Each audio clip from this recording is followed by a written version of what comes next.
Governor Polis of Colorado speaks on updating cannabis legislation, and former NBA All-Star Shawn Kemp joins the cannabis industry.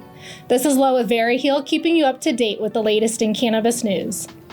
Governor Polis is working hard to keep Colorado's cannabis legislation up to date.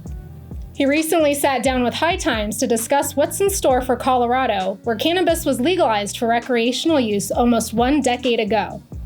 Polis indicated that Colorado's cannabis industry is certainly thriving.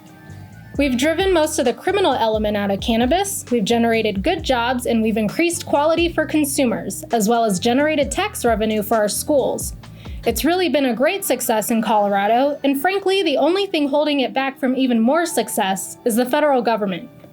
When the pandemic struck, Colorado cannabis dispensaries were permitted to adjust operations to accommodate for social distancing measures, which has ultimately secured the industry as essential, where it should be. Polis has even pardoned nearly 3,000 low-level cannabis convictions since the crimes are no longer considered criminal. And he insists that there is more that still needs to be done. He recently signed a social equity measure that will allow those with felonies to be able to enter into the cannabis industry, something that was previously prohibited. Colorado is one of a few states at the forefront of cannabis legalization and reform, and it's awesome to see that lawmakers are willing to stay abreast of cannabis education and are eager to be inclusive and understanding of this magical plant. Next in news, former NBA All-Star Shawn Kemp is set to open a cannabis dispensary in Seattle on October 30th. He's partnered with the co-founders of Main Street Marijuana, one of the more popular companies in Washington state that has produced more than $150 million in sales and more than $55 million in taxes.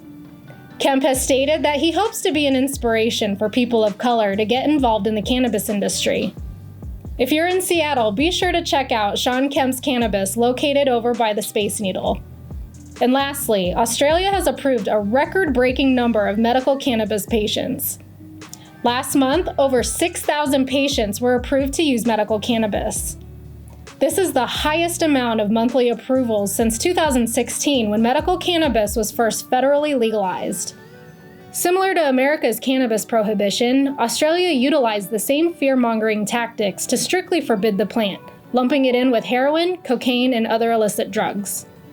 Australia has one of the highest cannabis user rates in the world and has an increasing support for decriminalization altogether. The country has intentions of setting quality standards for all cannabis products by the end of the year. So go ahead and like this video and give us a follow at Veriheal to stay up to date with the latest in cannabis news. Thanks for watching.